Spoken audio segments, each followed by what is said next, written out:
हमारे व्यस्त जीवन में ईश्वर की आवाज़। व्यक्ति के केंद्र में कौन है, ये हमारे लिए सबसे महत्वपूर्ण बात है। जब भी हम किसी व्यक्ति को देखते हैं, उसके कार्यों को, उसके व्यवहार को, उसकी ज़िंदगी को, तो हमें इस बात से मूल्यांकन करना है कि व्यक्ति के केंद्र में क्या है। कई बार व्यक्ति के केंद्र में शरीर हो सकता है, व्यक्ति बड़ा शरीरी होगा। कभी व्यक्ति का केंद्र मन हो सकता है, व्यक्ति सोचने वाला होगा। लेकिन जब व्यक्ति आत्मा केंद्रित होता है, आत्मा केंद्रित व्यक्ति ऊंची चेतना वाला व्यक्ति होता है। आत्मा के फल उस व्यक्ति के केंद्र से प्रवाहित होते हैं, जिसे प्रेम, दया, करुणा, क्षमा, शक्ति, सत्य, आनंद, ये आत्मा के फल हैं। और आत्मा केंद्रित व्यक्ति इन फलों को उत्पन्न करता है। पशु में कोई आत्म चेतना नहीं होती, नैतिकता नहीं होती। इसलिए आज हम इस पर चिंतन करें कि मेरे केंद्र में कौन है। 13 सितंबर 2025, 23वां सामान्य सप्ताह, शनिवार।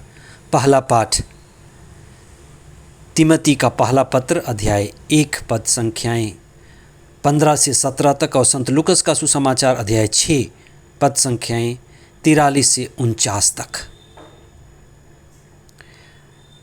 संत पौलुस, जिसे हम आत्मा केंद्रित व्यक्ति कह सकते हैं, संत पौलुस एक विशाल पेड़ की तरह है। और संत पौलुस में आत्मा केंद्र है। और संत पौलुस जो कभी शरीर केंद्रित व्यक्ति था, मन केंद्रित व्यक्ति था, संसार केंद्रित व्यक्ति था, आज प्रभु केंद्रित व्यक्ति हो गया है। इसलिए तिमोथी को लिखते हुए आज के पहले पाठ में वह कहता है कि प्रभु ईसा हमें बचाने आए और उनमें से मैं सर्वप्रथम हूँ। प्रभु ईसा के साथ उसका व्यक्तिगत अनुभव यह था कि प्रभु संत पौलुस को बचाने आए। जो भी व्यक्ति प्रभु को अनुभव करता है, प्रभु यीशु के जीवन को व्यक्तिगत अनुभव करता है, वह यही अनुभव करता है कि जो आत्मा प्रभु में थी वही आत्मा मुझ में है, जो बीज प्रभु में थी वही बीज मुझ में है, और आत्मा का बीज मेरा केंद्र है। बीज पेड़ का केंद्र है। विशाल पेड़ एक बीज का विस्तार है। बीज से विशाल पेड़ का विस्तार होता है। एक बीज में बड़ी संभावना है। बीज ही पेड़ का विस्तार है। पेड़ की सारी ऊर्जा, सारी शक्ति, सारी क्षमता शाखाओं में, पत्तियों में विस्तार लेता है, पर सब कुछ निहित करता है बीज में। इसीलिए जैसा बीज वैसा फल लगता है। हम किसी व्यक्ति में जो व्यवहार देखते हैं, आचरण देखते हैं, देखने का, बोलने का, जीने का, वह केंद्र से आता है कि व्यक्ति ने किसे केंद्र बनाया है। कई लोग शरीर को ही केंद्र बना लेते और शरीरी जीवन जीते। कई लोग मन को केंद्र बना लेते, मानसिक जीवन जीते। संसार को केंद्र बना लेते, सांसारिक जीवन जीते। पर हम मसीहियों को आत्मा को केंद्र बनाना है।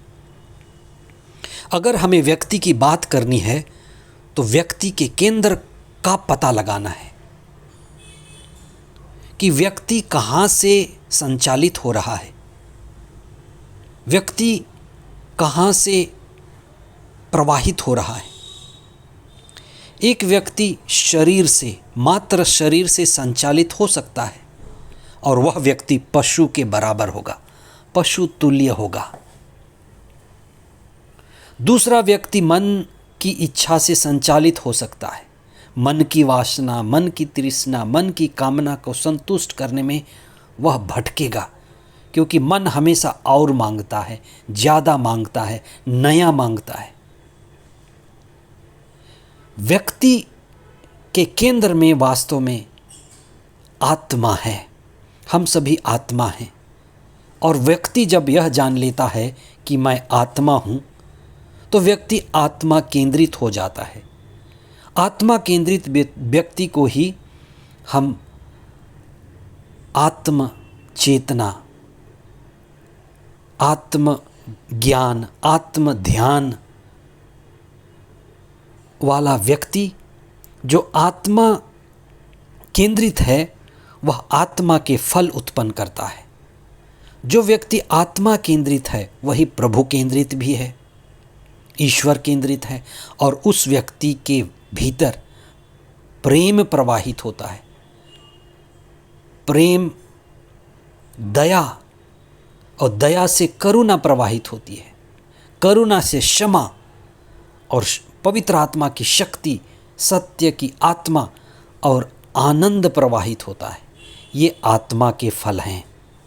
इसलिए आज हम चिंतन करें कि हम आत्मा केंद्रित हैं या मन केंद्रित हैं या शरीर केंद्रित हैं या संसार केंद्रित हैं।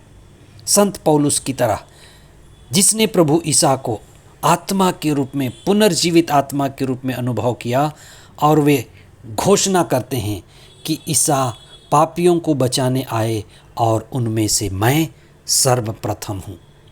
आप व्यक्तिगत अनुभव के लिए प्रार्थना करें, व्यक्तिगत अनुभव के लिए भी प्रभु के दिव्य वचन को पढ़ें। आमीन।